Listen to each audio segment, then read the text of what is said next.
The study was my greatest sanctuary, a small room lined with shelves that held pieces of our past and the man I had loved for decades.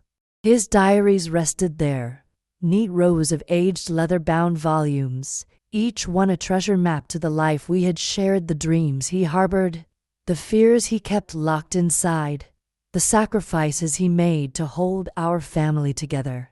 Each afternoon, I would find my way to that room, drawn not just by habit, but by the deep comfort the quiet brought me.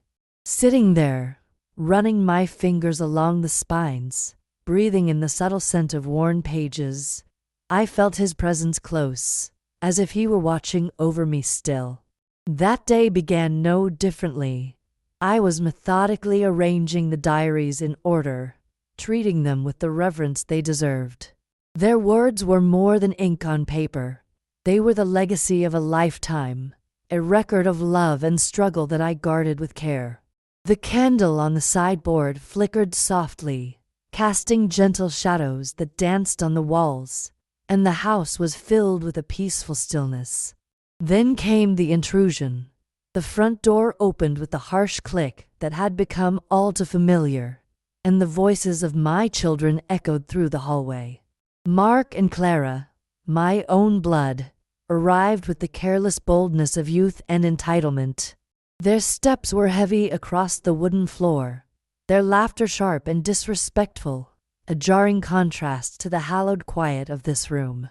They pushed open the study door without waiting for an invitation, their eyes wandering dismissively.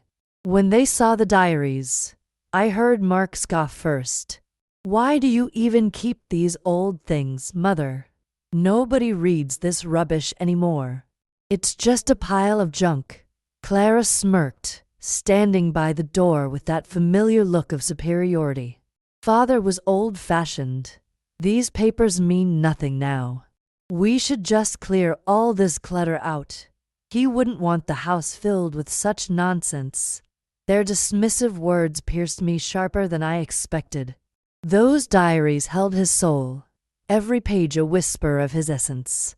And now they were tossed aside with a cruelty that cut deeper than mere neglect. It was as if they not only disregarded the books but also discarded the memory of my husband and, by extension, me. I did not respond. My throat tightened, but I forced myself to remain still, swallowing the rising tide of grief and fury. I saw with my own eyes as they flung the diaries from the shelves, scattering them like refuse across the floor. Some slipped into gaps between the bookshelf's wooden slats. Others landed harshly on the carpet, their bindings creased, pages ruffled.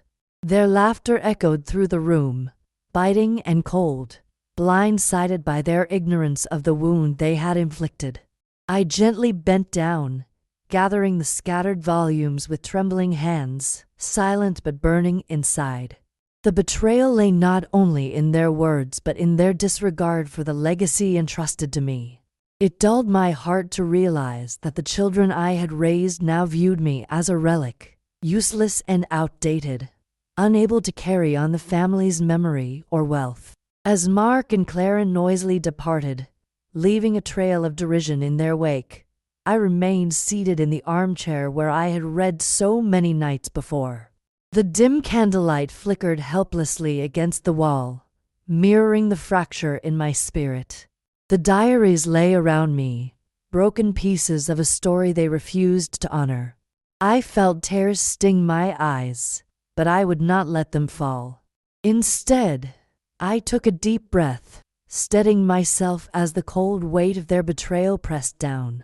It was more than a personal loss. This was a theft of our family's history and future, robbed by greed and callous disrespect.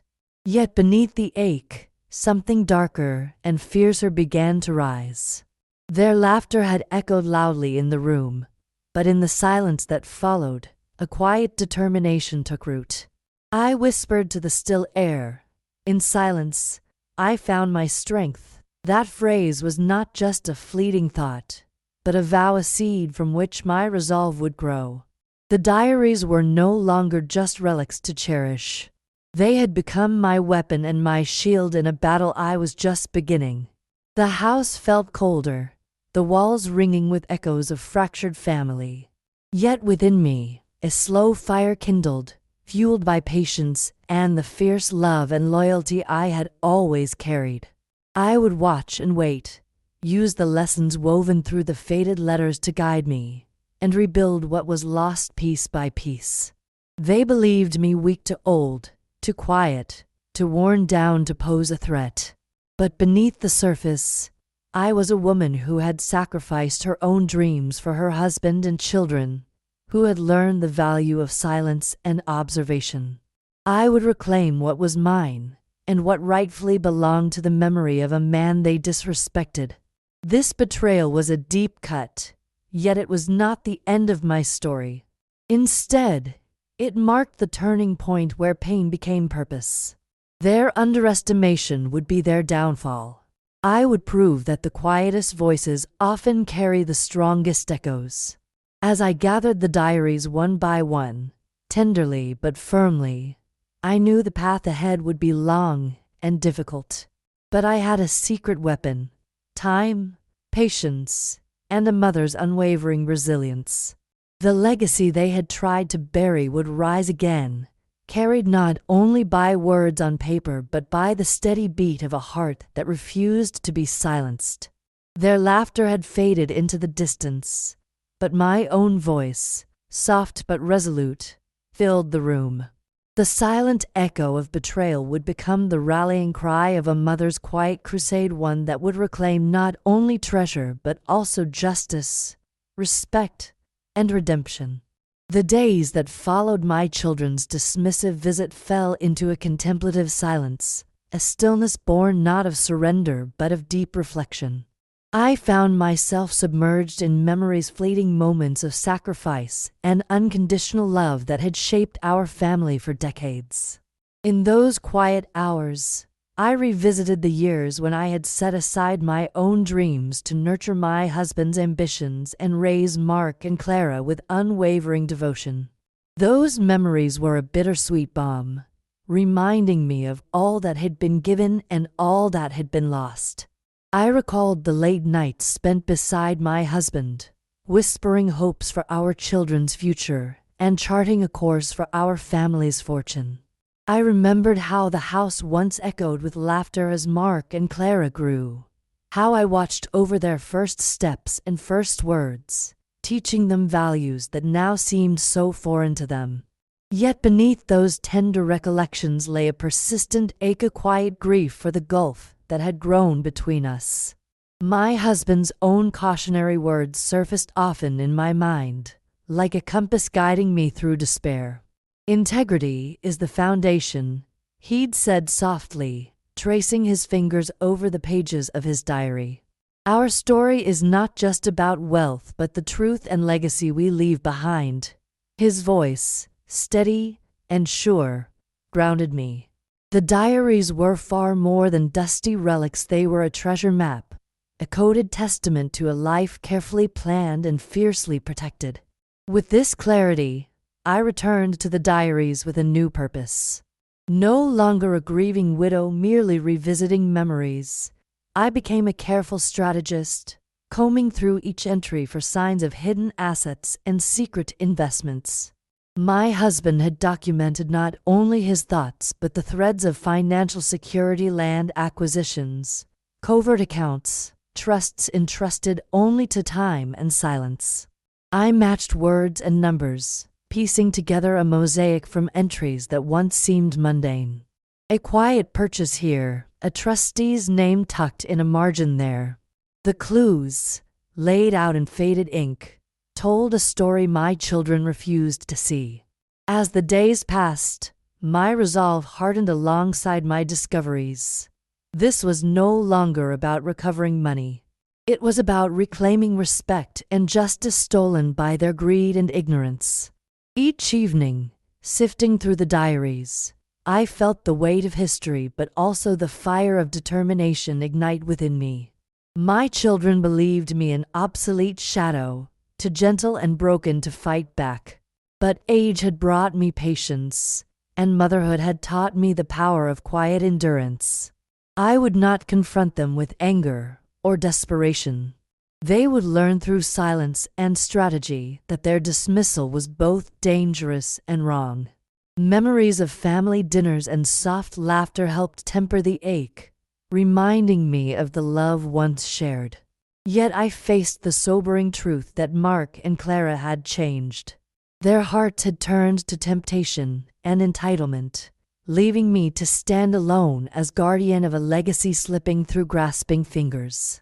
In the stillness of my home, I began to map out my path. I knew I needed help, someone who could navigate the legal labyrinth and protect the fragile trail my husband had left behind without alerting the very children I sought to humble.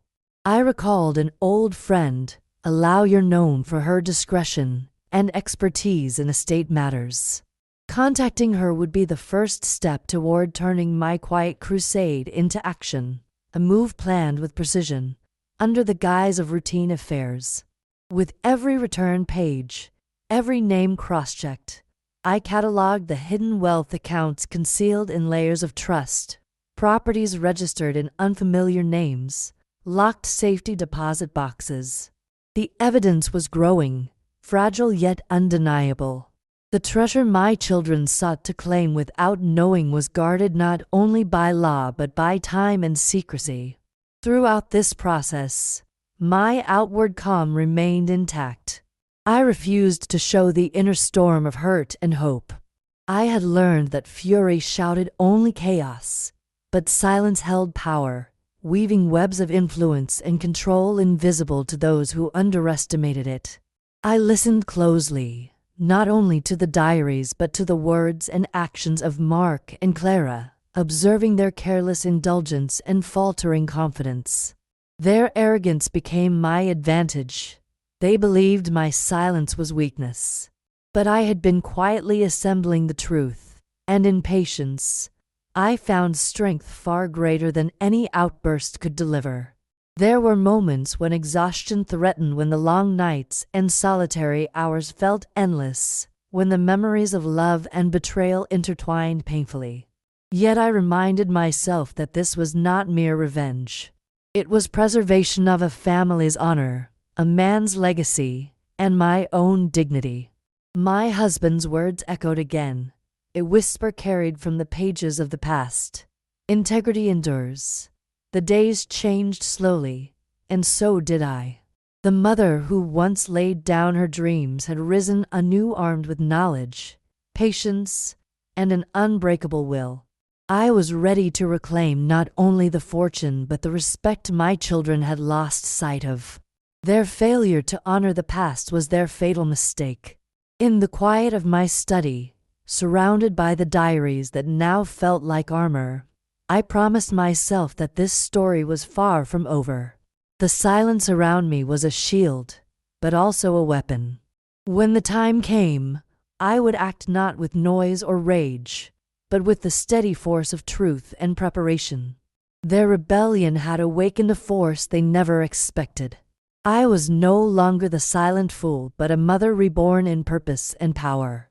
And though the path ahead was steep and uncertain, I would walk it with the grace and resolve only long years of love and betrayal could forge. So, in the hush of my home, I breathed in the weight of my mission and whispered once more, in silence, I found my strength. Those words were no longer enough. They had become the foundation of all I was about to do. The quiet crusade had begun. The days that followed were measured and deliberate. The study, once a place of memories and sorrow, transformed into my command center. My husband's diaries lay spread before me, no longer just pages filled with faded ink, but keys unlocking secrets I had barely begun to understand. Each entry revealed not only his thoughts and emotions, but intricate notes about investments and protections designed to safeguard what he held dear from grasping hands. One evening, as the fading light of dusk warmed the room, I stumbled upon a passage that filled me with a quiet hope. It referenced a final account, a vault of hidden wealth secured beneath layers of secrecy, accessible only through a password known intimately to us. He had never written down this key, preserving it in his memory as a last safeguard. My heart beat faster with the promise held in that elusive secret. I knew then that while the diaries gave me direction, I was not equipped to navigate the complex estate and financial matters alone. I summoned the courage to call Jonah, a trusted lawyer and old friend whose reputation for discretion and skill preceded her. Her voice on the phone was a balm, steady and caring, a beacon in the labyrinth I was now entering. Under the pretense of seeking routine legal advice regarding my late husband's affairs, I arranged a meeting with her at her office, a quiet room lined with bookshelves, heavy with the scent of leather and justice. I laid before her the diaries, watching as her keen eyes scanned the entries with an intensity born of professional scrutiny. She neither judged nor pitied but focused, charting the path forward with firm resolve. "This is intricate work," she said softly, "but not unmanageable. Your husband planned well, and you are wise to come prepared. We crafted a strategy built on discretion and patience. Jonah warned me of the risks that lurked if Mark and Clara caught wind of my moves. Their arrogance was a weapon as dangerous as it was foolish. Our plan would unfold quietly, collecting documents, securing evidence, and gaining control, all while maintaining the facade of normalcy. Requests for financial statements, property records, and legal files were sent carefully, every word of each letter weighed to avoid suspicion. Slowly, the pieces of the puzzle assembled into a picture far grander than I had imagined. Trusts held under discreet names, properties bought discreetly in forgotten towns, accounts requiring multiple signatures to prevent loan access. My husband had built a fortress around our legacy. At home, I maintained a calm exterior, all the while watching my children's careless indulgence. Their arrogance dripped from every word and gesture, masking the uncertainty blossoming beneath. Sometimes, I caught weary glances shared in furtive moments, a flicker of awareness that I was no longer a broken figure to be ignored. The final page in one of the diaries provided a last riddle-an intricately woven clue pointing to the password for the principal account. It required a deep understanding of our shared history, anniversaries, and subtle hints that only someone who lived closely with him could decode. Each day, I unraveled bits of the mystery, piecing together a code of love and trust. Throughout this journey, memories of my husband's patience and wisdom gently reinforced my courage. He was never one for loud battles or sharp words. His strength lay in foresight and subtlety. I found myself mirroring him, to act not with bluster but with quiet authority, to let patience and preparation guide my steps. Evenings alone, surrounded by these pages and legal documents, tested me. Doubts surfaced, fatigue tugged at my spirit, and the loneliness was profound. Yet beneath the weariness burned the firm resolve not to let past sacrifices be in vain. This was no simple pursuit of wealth, but a fight for justice, for the preservation of what was rightfully ours, and for my dignity as a mother and widow. Jonah became my steadfast ally. Our meetings, cloaked in confidentiality, were full of whispered strategies and cautious optimism. She guided me through legal intricacies, advising when to push forward and when to hold back. Together, we crafted a plan to take control of the estate's remaining assets while ensuring everything stayed out of my children's impulsive grasp. Every document I secured, every secret account I uncovered, was a victory, small but vital. My husband's legacy, so carefully protected behind layers of trust and law, was becoming tangible again, a beacon of hope shining through the darkness of betrayal. Mark and Clara's arrogance, once a source of pain, had grown into a critical advantage. Their underestimation of me was complete. They believed I was too old, too quiet, too defeated to challenge them. I let them believe that, while beneath their noses, I moved decisively, collecting the threads they thought lost. The house grew tense, the air thick with unspoken battles. At times, Mark's brash confidence threatened to break my composure, while Clara's subtle barbs tested my patience.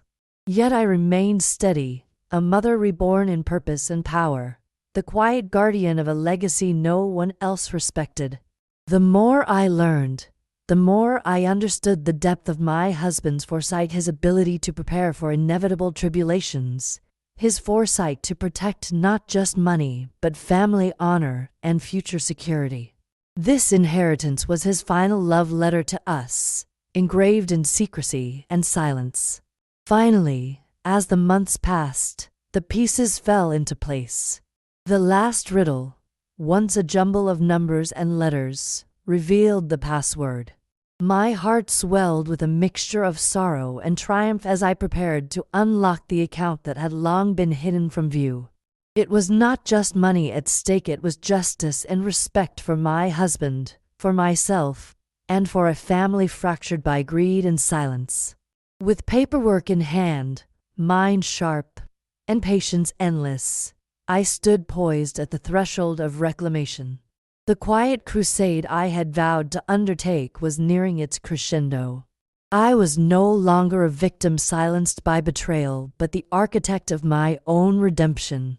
The road ahead was uncertain and perilous, but I would walk it as I always had, with grace, resilience, and a mother's unyielding strength. The diaries had become armor, the past a weapon, and the spirit that once loved softly now burned with quiet but unshakable fire. The time to act was close, and when it came, I would move with all the certainty and power learned through years of silent watching and patient waiting. I whispered once again to the empty room. In silence, I found my strength. This was no longer just a promise, it was the foundation of my fight, the heartbeat of a mother's relentless, quiet crusade to reclaim what was rightfully mine. The moment I uncovered the password, a curious mix of sorrow and triumph settled over me. It was as if the final tether to my husband's love and foresight reached out through the years, granting me the key to unlock not only a hidden account but the very future he had worked so tirelessly to secure. I held that knowledge like a silent vow, fully aware that it would mark the turning point in this long, painful journey. From that day forward, everything moved with quiet urgency. There was no grand announcement, no overt declaration. Instead, I began to orchestrate the reclamation of what was mine with the patience and precision I had cultivated during so many years of silence and observation. I sold an unused property, one my husband had secretly purchased long ago, carefully and discreetly, ensuring the transaction remained far from my children's eyes. The proceeds from this sale became the first tangible step toward restoring our family's rightful estate, despite their arrogant assumption that they would seize everything without resistance. The attic, once a dusty repository of forgotten memories, became a treasure trove. I spent hours sifting through old trunks and forgotten boxes, uncovering photographs, letters, and heirlooms my children had ignored. These artifacts were more than sentimental objects. They were symbols of the sacrifices and love that had shaped our family's history. Each piece I collected was a quiet victory over the disdain they showed for the past and the legacy we were meant to preserve.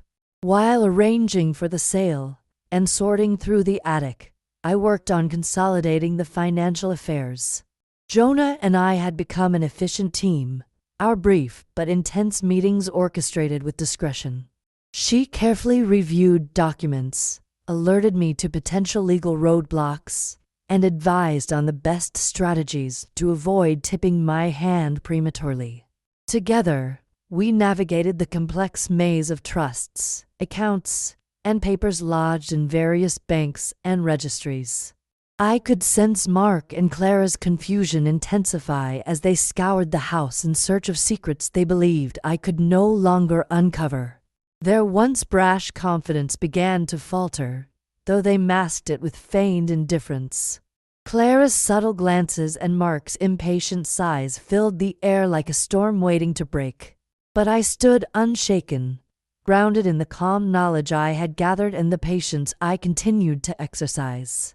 Each day I felt the weight of their betrayal lessen while the power to right the wrongs grew heavier in my hands.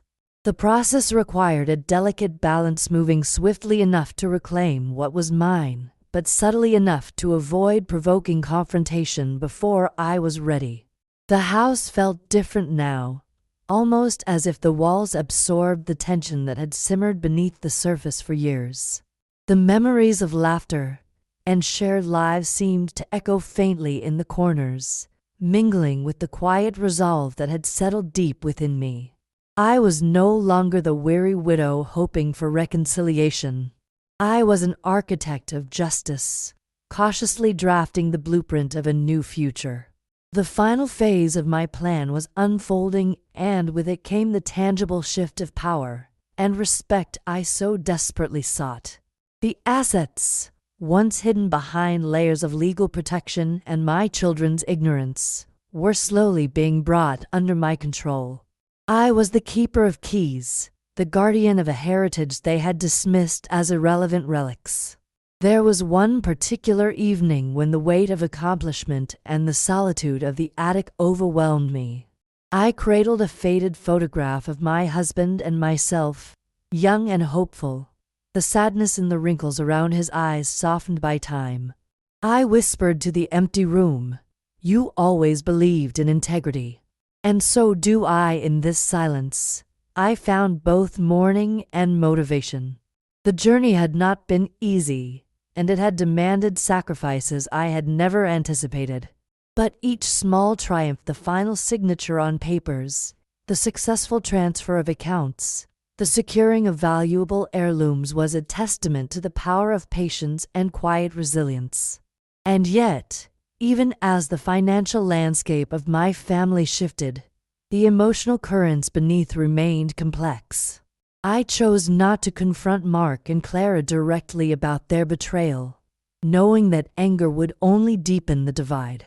My actions spoke louder. My quiet reclamation was a stronger rebuke than any words could be. Their silence was more telling than any protest.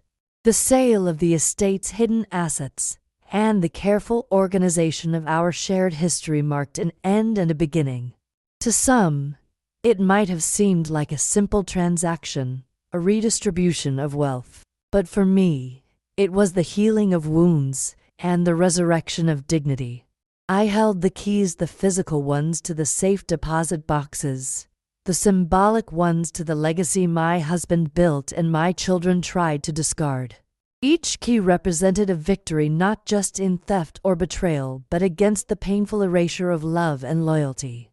In the quiet moments, I often reflected on how deeply layered the pain was, how the same children who had once sought my guidance now dismissed me with casual cruelty. But those reflections only fueled my resolve. I was no longer the woman whose power had been underestimated and dismissed. I was a mother forged in the quiet fires of sacrifice and betrayal, standing firm in the ruins of a broken family. The house, with its creaking floors and faded wallpaper, bore witness to my transformation. The heirlooms and diaries, once neglected, were now arranged with care and reverence, a private museum of memories and justice. Each object told a story of love betrayed but not broken, of a family's legacy reclaimed in silence. As I stood in the rooms that once echoed with laughter and conflict, I felt a serene power settle within my bones.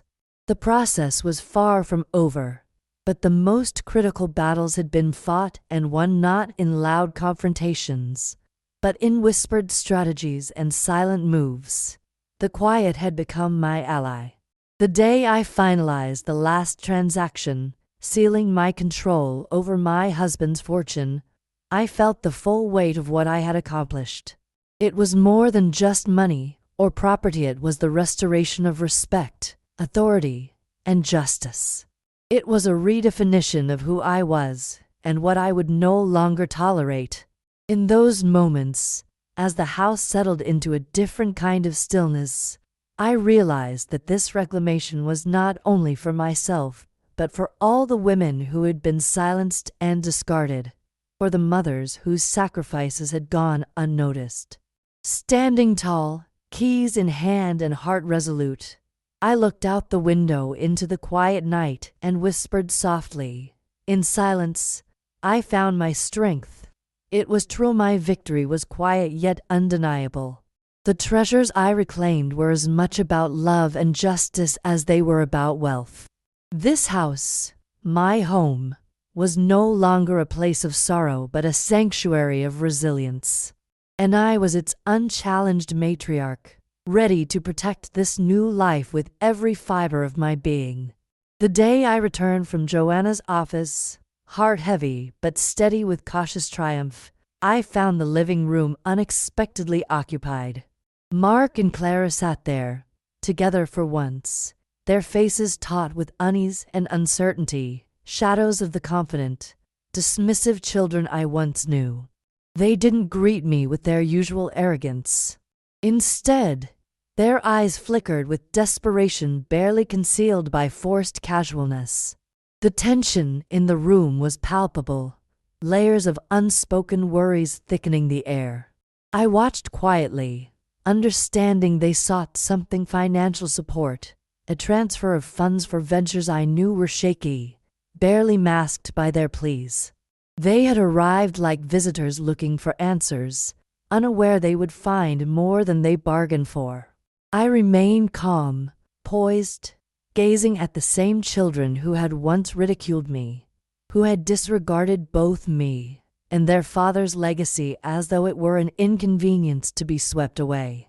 Now, they sought help from the very woman they had dismissed as old and ineffectual. When I took my seat opposite them, the shift was tangible. The smug smirks were gone, replaced by uncertainty, mixed with fading hope. A silence settled between us, fragile and weighty.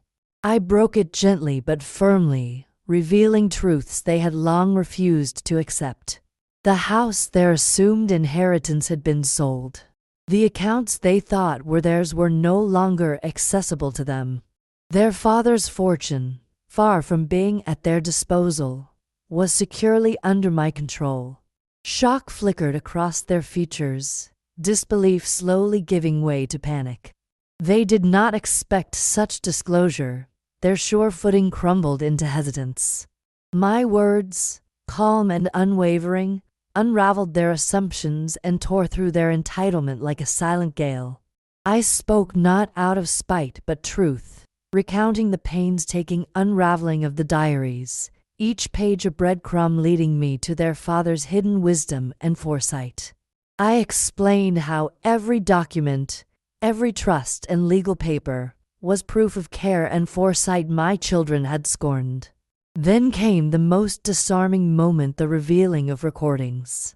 Quietly, I had gathered evidence of their true feelings toward me. Dismissive comments, harsh judgments, cutting sarcasm, and the betrayal seeping through their whispered conversations. They had believed these moments were secret, safe from my ears, but silence is rarely empty. The weight of their own words filled the room with a charged and uncomfortable stillness. Their initial attempts to argue or deny faltered quickly, as the reality of their disrespect was laid bare in sound and silence. What once were insults, thrown carelessly in the wind, now settled heavily between us as undeniable proof. The confident, entitled voices I had heard before now trembled with doubt. They faced not a meek and broken mother, but a woman fortified by years of pain, patient strategy, and a quiet, unyielding resolve. I saw the conflict in their eyes, denial wrestling with acceptance, pride with humiliation. But I offered no concessions, no apologies. My victory was not in clemency but in truth and justice long delayed. The uneven power balance had shifted irreversibly. The children who once lorded over the home as their birthright could no longer claim it by force of will alone. The atmosphere thickened heavy with the weight of a family's fractures and violated trust. They had underestimated me so completely that their downfall was a matter of inevitable consequence rather than chance. As they gathered themselves to leave, pride fractured and simmering resentment barely contained, I watched without a word. The door closed softly behind them, sealing the moment of reckoning with the quiet finality of a period ending. The silence enveloping the house afterward was different, resolute, peaceful, laced with the strength of hard-won respect rather than grief or anger. Standing by the window, I breathed in the stillness of the night, feeling the swell of victory mingled with lingering sorrow. It was an ending I had long feared, but ultimately took its place alongside the many other chapters of loss and healing. Yet this was no bitter end, but a beginning, a reclamation born through patience, love, and unshakable integrity. This wasn't revenge carved with shouts and rage. It was justice spoken in calm tones and relentless calm. The tears I had once held back came quietly then, not of sorrow but release, as the burden of betrayal lifted slightly, replaced by the weight of regained power. I whispered softly to the emptiness that had once seemed deafening. In silence, I found my strength. The words felt heavier now, no longer a mere mantra, but the seal upon a journey from humiliation to dignity, from estrangement to rightful authority.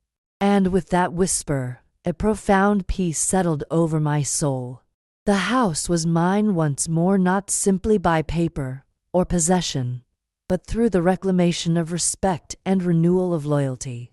The legacy my husband had built, and I had protected in silence, was restored.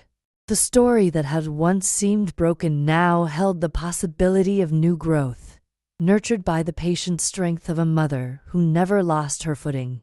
Though the battles ahead remained unseen, as life never ceases its restless march, for this night, at least, the war was won. The quiet had not only shielded me, it had made me powerful beyond measure. And in that power, I stood tall, knowing the fiercest battles are often won in the softest moments. My children's defeat was silent but complete, as was my peace in that knowing. The house settled into a different kind of silence after the door closed behind them, a quiet that no longer carried the weight of conflict or loss, but the strength of something hard-won. I moved slowly through the dimly lit rooms, breathing in the calm that felt new and tentative, as if the walls themselves were releasing years of tension and grief. Each creak and shadow seemed softened, as though the house was finally resting with me. I touched the spines of the diaries lined up neatly on the shelf, no longer forgotten relics, but reminders of a time filled with love and sacrifice, now treasured tokens of endurance. Those pages, once scorned by my children, had become the foundation on which I rebuilt what had almost slipped away. Sitting by the window, I watched the night sky, the stars shimmering softly, distant yet constant. Their faint light mirrored my own quiet hope, a hope born from patient waiting, from enduring pain with resilience, and now, from a resolve that would not break. Memories floated by, laughs long past, whispered dreams, tears once held back, all woven into the fabric of the woman I had become. The scars left by betrayal and dismissal remained, but they felt less like wounds and more like marks of survival. I was no longer a quiet victim. I was a mother renewed, standing strong amid what had been broken. The children I once nurtured had changed, shaped by greed and impatience, distant now both in heart and spirit. Their silence in defeat spoke louder than any confrontation ever could, a reminder that sometimes love demands distance and respect requires boundaries. This journey was never about revenge. It was about finding identity again, reclaiming dignity, and protecting the legacy my husband and I had guarded together. The keys I now held symbolized more than access to money or property. They represented control over a future I was determined to shape. As dawn crept in, softening the edges of night, I whispered once more, "In silence, I found my strength." These words had transformed from a quiet comfort to a powerful reminder of all I had endured and all I had overcome. The house, once a place echoing with pain, was now a sanctuary of resilience, a home reclaimed by love, patience, and unwavering determination. I was its protector, its matriarch, no longer overshadowed or silenced. Though life's battles would continue, I was ready. The quiet that once shielded me had become my greatest strength, teaching me that the mightiest victories are often won not in noise but in calm endurance. And in that quiet power, I stood taller than I had ever stood, ready to embrace the new chapter that awaited with steady heart and open arms.